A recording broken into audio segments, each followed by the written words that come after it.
बिस्मिल्लाहिर्रहमानिर्रहीम। Software engineering में आज हम रिक्वायरमेंट इंजीनियरिंग से रिलेटेड टॉपिक को जो है वो डिस्कस करेंगे। और रिक्वायरमेंट इंजीनियरिंग में सबसे पहला जो टॉपिक है हमारा problems with our requirement practices. Problem with our requirement practices से क्या मुराद है? जिस वक्त हम रिक्वायरमेंट्स गैदर कर रहे होते हैं तो हम कौन कौन सी गलतियां करते हैं। सबसे पहले the problem with our requirement practices में we have trouble understanding the requirements.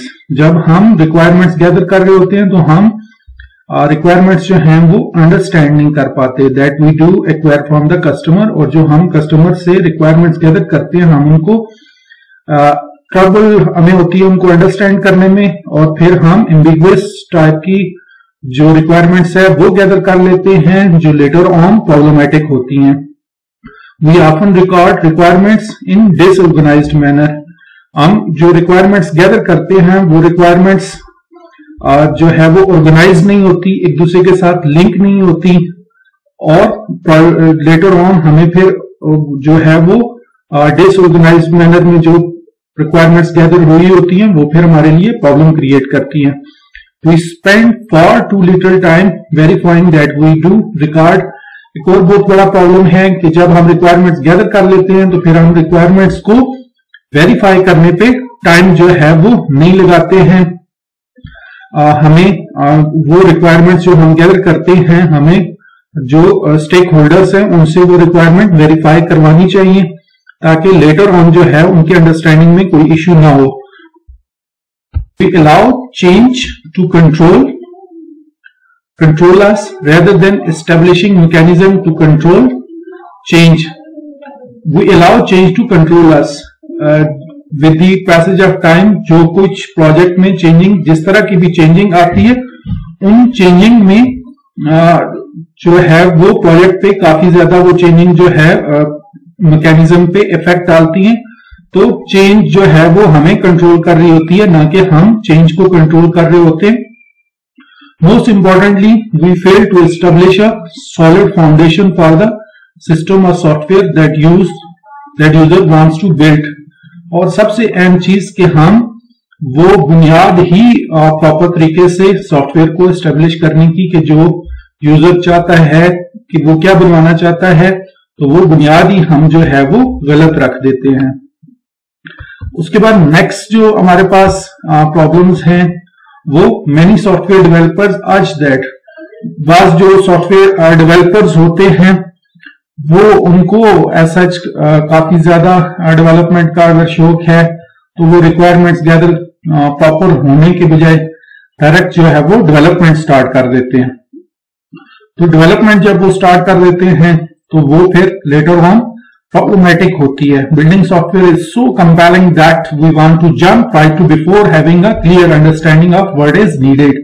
Things will become clear as we build the software. जैसे ही सॉफ्टवेयर बनता है फिर चीजें क्लियर होती हैं, और क्लियर होती हैं तो फिर वो प्रॉब्लम्स सामने आती हैं जो कि रिक्वायरमेंट्स गैदर किए बगैर जो है वो हमने स्टार्ट की होती हैं। Project stakeholders will be able to better understand what they need only after examining early iteration of the software. और स्टेक होल्डर जब फर्स्ट आइटरेशन जो है वो देखता है तो वो अंडरस्टैंड करता है कि इसमें क्या क्या प्रॉब्लम्स हैं। थिंग्स चेंज सो रैपिडली, और ये जो हमारे पास डेवलपर्स हैं उनका ये रुझान क्यों होता है कि वो जल्दी से डेवलपमेंट स्टार्ट कर देते हैं बजाय इसके कि वो रिक्वायरमेंट्स गैदर करें। उसकी वजह यह है कि things change so rapidly that requirement engineering is a waste of time. वो ये समझते हैं कि चेंज तो आनी है, जैसे हमने एजाइल प्रोसेस में पढ़ा था, फिर हम रिक्वायरमेंट गैदर करने पे इतना टाइम क्यों लगाएं। Bottom line is producing a working program and that else will be a secondary. उनका ये होता है कि हम कोई ना कोई जो है वो वर्किंग प्रोग्राम बनाएं, वो हम यूजर को दिखाएं, बाकी सारी चीजें जो हैं वो with the passage of time होती रहेंगी। तो ये जितनी हमारे पास प्रॉब्लम्स हैं उन सब प्रॉब्लम्स का सॉल्यूशन जो है वो रिक्वायरमेंट इंजीनियरिंग है। जिस वक्त स्टार्ट के लेक्चर्स में हमने बात की थी सॉफ्टवेयर इंजीनियरिंग की कि पहले जो सॉफ्टवेयर जो है वो डेवलप हो रहे थे वो सॉफ्टवेयर जो है वो प्रॉब्लम क्रिएट कर रहे थे, क्योंकि कॉम्प्लेक्स सॉफ्टवेयर हमने बनाने थे। तो फिर उनका सॉल्यूशन सॉफ्टवेयर इंजीनियरिंग आया था कि हमने एक सिस्टमैटिक वे से डिफरेंट फेजेस को इस्तेमाल करते हुए, डिफरेंट स्टेप्स को इस्तेमाल करते हुए हमने सॉफ्टवेयर डेवलप करने हैं। तो बिल्कुल उसी तरीके से रिक्वायरमेंट इंजीनियरिंग भी है। ये जितने प्रॉब्लम हमने देखे इनका सोल्यूशन रिक्वायरमेंट इंजीनियरिंग है। और रिक्वायरमेंट इंजीनियरिंग क्या है कि एक सिस्टमैटिक वे से डिफरेंट स्टेप्स को इस्तेमाल करते हुए हम यूजर से उसकी रिक्वायरमेंट्स जो है वो गैदर करें। तो रिक्वायरमेंट इंजीनियरिंग को जिस वक्त हम इस्तेमाल करते हैं तो ये जो प्रोसेस है वो स्टार्ट होता है कम्युनिकेशन एक्टिविटी से और मॉडलिंग तक ये प्रोसेस जो है वो चलता है। Builds a bridge from the system requirements, help software design and construction. और ये जो प्रोसेस है रिक्वायरमेंट इंजीनियरिंग का, ये हेल्प करता है सॉफ्टवेयर की डिजाइनिंग में भी और कंस्ट्रक्शन में भी। और रिक्वायरमेंट इंजीनियरिंग जो है वो हमें क्या चीज प्रोवाइड करती है? वो हमें प्रोवाइड करती है context of software work to be perform, कि जो सॉफ्टवेयर हमने जिस पे हमने काम करना है, किस कॉन्टेक्स्ट में हमने काम करना है, वो हमें प्रोवाइड करती है। Specific needs that design and construction must address, जिस चीज की भी कंस्ट्रक्शन में फेज में और डिजाइन फेज में जरूरत पड़ती है वो स्पेसिफिक नीड्स हमें इससे मिलती हैं। The principle that guide the order in which work is to be completed, priorities that guide. तो जो रिक्वायरमेंट्स गैदर हुई हैं उनको प्रायोरिटाइज जो करना है वो भी रिक्वायरमेंट इंजीनियरिंग के फेज में हमने इसको प्रायोरिटाइज करना है कि पहले कौन सी हमने प्रायोरिटी को इंप्लीमेंट करना है अपने प्रोजेक्ट के अंदर। The information function and behaviour that will have a profound impact on a resulting design. तो ये जो इंफॉर्मेशन फंक्शन है, बिहेवियर्स हैं, तो इनका रिजल्टेंट जो हमारे पास डिजाइन है उसके ऊपर क्या इंपैक्ट आना है। तो हमने प्रॉब्लम्स पहले देखी हैं कि रिक्वायरमेंट्स गैदर करते हुए क्या प्रॉब्लम्स हो सकती हैं, फिर हमने उसके सॉल्यूशन की बात की है कि उसका सॉल्यूशन जो है वो रिक्वायरमेंट इंजीनियरिंग जो है वो सॉल्यूशन बनता है। तो रिक्वायरमेंट इंजीनियरिंग जो है वो बेस करती है कुछ स्टेप्स के ऊपर। तो वो स्टेप्स हमने देखने हैं कि कौन कौन से स्टेप्स हैं रिक्वायरमेंट इंजीनियरिंग के, कौन से टास्क हैं, उन टास्क की हमने बात करनी है। रिक्वायरमेंट इंजीनियरिंग में हमारे पास डिफरेंट टास्क हैं: inception, illustration, elaboration, negotiation, specification, validation and requirements management. Inception जो हमारे पास फर्स्ट टास्क है, इस टास्क के अंदर क्या होता है कि हम basic understanding of a problem और उसका नेचर ऑफ द सॉल्यूशन सिर्फ हम ढूंढते हैं, या हम सिंपली ये कह दें कि हम अंडरस्टैंड कर रहे होते हैं कि स्टेक होल्डर्स को। और इसकी जब हम डिटेल से बात करेंगे तो हम वहां पे देखेंगे सिंपली अभी यहाँ पे कि हम स्टेक होल्डर्स और प्रॉब्लम को सिर्फ अंडरस्टैंड करने की कोशिश कर रहे हैं, एनवायरनमेंट को हम जज करने की कोशिश कर रहे हैं, कस्टमर के साथ कम्युनिकेशन बिल्ड करने की कोशिश कर रहे हैं। इलस्ट्रेशन का जो सेकंड प्रोसेस है, सेकंड टास्क है रिक्वायरमेंट इंजीनियरिंग का, इलस्ट्रेशन कहते हैं किसी से कोई बात उगलवाना। तो इसमें हम ये कहते हैं draw out the requirement from stakeholders. हम स्टेक होल्डर से प्रॉपर और स्पेसिफिक जो रिक्वायरमेंट्स हैं वो गैदर कर रहे होते हैं। एलॉबरेशन जो है इसमें ये हमारे पास एक तरह का एनालिसिस मॉडल होता है। ये इसमें हम जो रिक्वायरमेंट्स हमने गैदर की हैं हमने उनको डिफरेंट डायग्राम की मदद से उनको एलॉबरेट करना होता है। फिर जो हमारे पास निगोशिएशन का फेज है, इसमें हमने जो रिक्वायरमेंट्स गैदर की हैं तो कस्टमर के साथ बैठ के डेवलपर्स जो हैं वो उन पे निगोशिएशन करते हैं। जिन रिक्वायरमेंट्स पे एग्रीमेंट हो जाता है कि हमने ये चीजें आपको प्रोवाइड करनी है और उनकी जो है वो निगोशिएशन एक तरह की हो रही होती है। किसी बात पे अगर कोई डिफरेंसेस आ जाते हैं तो उन डिफरेंसेस का सॉल्यूशन निकाला जाता है। फिर अगर हम स्पेसिफिकेशन की बात करते हैं तो डिस्क्राइब द रिक्वायरमेंट्स फॉर्मली और इनफॉर्मली। तो स्पेसिफिकेशन में हम एक अपना डॉक्यूमेंट्स जो है वो बना लेते हैं कि रिक्वायरमेंट्स को हम फॉर्मली उस डॉक्यूमेंट्स में लिख देते हैं। वैलिडेशन जो है review the requirement specification for errors. तो जो हमारे पास फाइनल रिक्वायरमेंट्स का डॉक्यूमेंट बनता है उसको हम यूजर से वैलिडेट करवाते हैं। हमने प्रॉब्लम्स में देखा था कि हम बहुत कम टाइम जो है वो वैलिडेशन पे या वेरिफिकेशन पे यूजर से लगवाते हैं। तो वैलिडेशन में हम रिक्वायरमेंट्स का जो डॉक्यूमेंट है उसको उसमें किसी किस्म का कोई एरर कोई प्रॉब्लम है तो उसको वैलिडेट करवाते हैं। कोई एम्बिग्विटी है उसको हम या कोई कंफ्लिक्ट है तो उसको हम रिजॉल्व करवाते हैं। और रिक्वायरमेंट मैनेजमेंट जो है अगर किसी किस्म की कोई चेंज आती है तो इस प्रोसेस के अंदर हम उस चेंज को मैनेज कर रहे होते हैं। तो ये हमारे पास रिक्वायरमेंट इंजीनियरिंग के टास्क हैं, और ये जितने भी टास्क हैं इनको हम वन बाय वन जो है वो देखेंगे। और आज के लेक्चर में हमने इंसेप्शन का जो टास्क है रिक्वायरमेंट इंजीनियरिंग का, उसको हमने देखते हैं कि इंसेप्शन में क्या हो रहा होता है। तो सबसे पहले इंसेप्शन जो है, ये जितने टास्क हैं वो इंसेप्शन हो गया, illustration, elaboration, negotiation, specification, validation and requirement management, ये सारे जो है वो सीक्वेंस वाइज जो है वो नहीं हो रहे होते हैं। ये पैरेलल एक्टिविटीज भी हो सकती हैं, और इन एक्टिविटीज में पैरेलली जो है वो काम हो सकता है। सारी एक्टिविटीज का जो मकसद है वो ये है कि हमने यूजर से रिक्वायरमेंट्स जो है वो गैदर करनी है। तो फर्स्ट वन जो हमारे पास इंसेप्शन का टास्क है, इस टास्क के अंदर जो है वो हम क्या कर रहे होते हैं, requirement engineer ask a set of question to establish. इसमें जो क्वेश्चन कर रहे होते हैं उनका मकसद क्या होता है, basic understanding of the problem, कि असल में ये पता चल जाए कि प्रॉब्लम क्या है। People who want a solution, जो लोग हैं वो क्या सॉल्यूशन जो है वो चाहते हैं, या स्टेक होल्डर्स कौन कौन से हैं, nature of the solution that he desired, किस तरह का सॉल्यूशन वो चाहते हैं। और सबसे अहम टास्क इंसेप्शन टास्क में सबसे अहम चीज जो है वो कम्युनिकेशन और कोलैबोरेशन है कस्टमर और डेवलपर्स के दरमियान में, एक तरह का वर्किंग रिलेशन क्रिएट करना। हेलो हाय जो है वो इस तरह से हो जाए कि कस्टमर जो है वो किसी तरह की कोई हेजिटेशन फील ना करे अपनी रिक्वायरमेंट्स बताते हुए, या डिफरेंट जो स्टेक होल्डर्स हैं वो अपनी रिक्वायरमेंट्स बताते हुए कोई हेजिटेशन फील ना करे। Through these question the requirements engineer needs to, इन क्वेश्चन से रिक्वायरमेंट इंजीनियर जो है वो क्या जज करने की कोशिश करते हैं, वो जज करने की कोशिश करते हैं कि स्टेक होल्डर्स कौन कौन से हैं, कितने हैं, और उनमें इन्फ्लुएंशियल जो स्टेक होल्डर्स हैं वो कौन से हैं।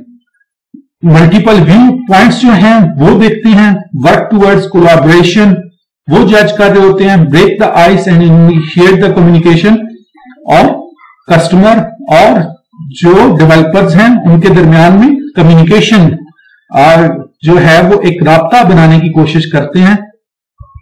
तो फर्स्ट सेट ऑफ क्वेश्चंस जो हैं वो इसमें जो पूछे जाते हैं इंसेप्शन के फेज में, वो क्वेश्चन जो है वो फोकस करते हैं कस्टमर को, स्टेक होल्डर्स को, ओवरऑल गोल को और बेनिफिट्स को। तो फर्स्ट सेट ऑफ क्वेश्चन जो हैं वो कौन से, वो ये 4 क्वेश्चंस हैं। Who is behind the request for this work, के ये जो काम, who is behind the request for this work, it means के जो कि स्टेक होल्डर है वो कौन है जो ये प्रोजेक्ट जो है वो डेवलप करवा रहा है। Who will use the solution, फिर एंड यूजर्स का जो है वो पूछा जा रहा है कि ये जो सॉफ्टवेयर, ये जो प्रोजेक्ट, ये जो प्रोडक्ट जो है वो डेवलप हो रही है उसको इस्तेमाल करने वाले लोग कौन होंगे। What will be the economic benefit of a successful solution, और जिस वक्त सॉल्यूशन तैयार हो जाता है तो फिर इसका इकोनॉमिक बेनिफिट जो है वो क्या होगा। Is there another source for the solution that you need, या फिर कोई अल्टरनेट सॉल्यूशन भी आपके पास है या नहीं है। Economic benefit for a successful solution, जैसे अगर हम किसी ऑर्गेनाइजेशन की बात करते हैं और उसमें एचआर की बात अगर हम कर रहे होते हैं, तो एचआर डिपार्टमेंट जो है वो अगर उसमें अटेंडेंस का मैकेनिज्म जो है वो अगर पेपर के ऊपर है, और जो लोग एब्सेंट होते हैं या जो लोग लेट होते हैं उनकी सैलरीज की डिडक्शन जो है वो हो रही होती है, तो वो वहां पे अगर बायोमेट्रिक अटेंडेंस जो है वो इंस्टॉल कर दी जाती है तो वो सॉल्यूशन, उसका इकोनॉमिक बेनिफिट जो है वो क्या होगा। इस तरह के क्वेश्चन जो हैं वो पूछे जाते हैं। तो फर्स्ट सेट ऑफ क्वेश्चन जो हैं वो ये जरा जनरलाइज टाइप के क्वेश्चन है। और नेक्स्ट सेट ऑफ क्वेश्चंस की जब हम बात करते हैं तो इसमें रिक्वायरमेंट इंजीनियर जो है वो थोड़ी स्पेसिफिक बात कर रहे होते हैं, बेटर अंडरस्टैंडिंग प्रॉब्लम्स की जो है वो होनी चाहिए होती है। तो वो बात जो है वो allow the customer to voice his perception about the solution, तो वो कस्टमर से सॉल्यूशन के बारे में जो है वो स्पेसिफिक क्वेश्चन जो है वो पूछ रहे होते हैं। तो वो स्पेसिफिक क्वेश्चंस जो हैं वो कौन से, how would you characterise good output that would be generated by a successful solution. तो इस तरह के क्वेश्चन में ये कहा जाता है जी कि जैसे आप जो है वो अटेंडेंस की हमने अभी बात की, तो अटेंडेंस की बात हो रही है, तो आपको जो है वो डेली के जो आपके एम्प्लॉइज हैं वो अगर एब्सेंट हैं तो उनकी रिपोर्ट जो है वो मिल जाती है, या फिर जो लोग लेट हैं एग्जैक्टली टाइम स्टैम्प के साथ अगर आप उनकी रिपोर्ट जनरेट हो जाती है, या कोई और जो है वो रिपोर्ट जो है वो मिल जाती है। तो how would you characterise good output that would be generated by a successful solution. Good output जो है उसको आप कैरेक्टराइज किस तरीके से करेंगे। उसके बाद what problems will the solution address, तो कौन सी प्रॉब्लम्स हैं स्पेसिफिकली जिनको एड्रेस करना जरूरी है। Can you show me describe the business environment in which the solution will be used. तो बहुत इंपॉर्टेंट क्वेश्चन जो है वो ये है कि उस एनवायरनमेंट को एक्चुअली जाके जज करना और वहां पे ये देखना कि कहां पे जो सॉल्यूशन है वो इंप्लीमेंट होना है। विल स्पेशल परफॉर्मेंस इश्यूज और constraints effect the way the solution is approach, और स्पेशल परफॉर्मेंस इश्यूज और constraints affect the way the solution is approach. तो जो सॉल्यूशन प्रोवाइड किया जा रहा है उस सॉल्यूशन में कोई अगर कंस्ट्रेंट्स हैं तो कंस्ट्रेंट्स का क्या इफेक्ट होगा। तो ये नेक्स्ट सेट ऑफ क्वेश्चन जो है वो इंसेप्शन के फेज में पूछे जाते हैं। तो फाइनल सेट ऑफ क्वेश्चंस जो हैं अगर हम उनकी बात करते हैं तो these question focus on effectiveness of the communication activity itself. तो ये हमारे पास कौन से क्वेश्चंस होते हैं, तो ये क्वेश्चंस है हमारे पास, are you right person to answer these questions. तो जिन स्टेक होल्डर से क्वेश्चन पूछे जा रहे हैं तो उनसे ये क्वेश्चन पूछना, तो क्या जो आप रिक्वायरमेंट्स हमें बता रहे हैं वो रिक्वायरमेंट्स हम जो है वो इंप्लीमेंट कर दें, या कोई आपका बॉस जो है वो आपसे वो रिक्वायरमेंट आके बताएगा, या आर यू आंसर ऑफिशियल, क्योंकि जो आप क्वेश्चन के आंसर दे रहे हैं वो ऑफिशियल है, या नोट डाउन कर रहे हैं, ये हम अपने प्रोजेक्ट में जो है वो इंप्लीमेंट करेंगे। लेटर ऑन आप ये ना कहें कि जी जो रिक्वायरमेंट्स मैंने बताई हैं वो आपने शामिल नहीं करनी, वो ऑफिशियल नहीं थी, हमारे बॉस जो हैं वो आएंगे तो वो बताएंगे। तो यहाँ पे ये क्वेश्चन जो है are you answers are official, तो ये फाइनल सेट ऑफ क्वेश्चंस में आ सकता है। Are my question relevant to the problem that you have, या जो क्वेश्चन मैं पूछ रहा हूं वो क्वेश्चंस रेलिवेंट हैं, या ये हैं कि ये मैं क्वेश्चन जो पूछ रहा हूं वो इरेलीवेंट है, जो चीज आप बनवाना चाह रहे हैं उनसे मुतालिक जो है वो नहीं है। और am I asking too many questions, क्या मैं कुछ क्वेश्चन जो है वो ज्यादा तो नहीं पूछ रहा। Can anyone else provide additional information, या जो मैंने क्वेश्चंस पूछे हैं उन क्वेश्चंस में कोई इंफॉर्मेशन ऐसी रह गई है जो उन क्वेश्चंस में कवर नहीं हो रही, तो वो आप खुद से अगर बताना चाहें। Should I be asking you anything else, तो कुछ आप एडिशनल इंफॉर्मेशन जो है वो बताना चाहें, या कोई आप इंपॉर्टेंट इंफॉर्मेशन जो है वो आप अपने इस प्रोजेक्ट के बारे में बताना चाहें, या कोई आप जो है वो इस तरह की रिक्वायरमेंट जो है वो बताना चाहें जो रिक्वायरमेंट्स जो है वो हमने हर सूरत जो है वो शामिल करनी है, या आपके लिहाज से सबसे इंपॉर्टेंट जो है वो रिक्वायरमेंट क्या हो सकती है। तो ये फाइनल सेट ऑफ क्वेश्चंस हैं। तो ये ओवरऑल इंसेप्शंस का फेज था, रिक्वायरमेंट इंजीनियरिंग का फर्स्ट फेज जो इंसेप्शन का था हमने उसकी बात की। होपफुली आपको समझ आ गई होगी। अगर आपका कोई क्वेश्चन है तो आप क्वेश्चन जो है वो कमेंट सेक्शन में पूछ सकते हैं, और सबसे अहम चीज चैनल को सब्सक्राइब कीजिएगा। अगर आप चैनल को सब्सक्राइब कर चुके हैं तो आप दूसरे डिवाइसेस से या अपने करीबी लोगों से भी सब्सक्राइब करवा सकते हैं, क्योंकि सब्सक्राइबर बहुत जरूरी है। Thank you so much.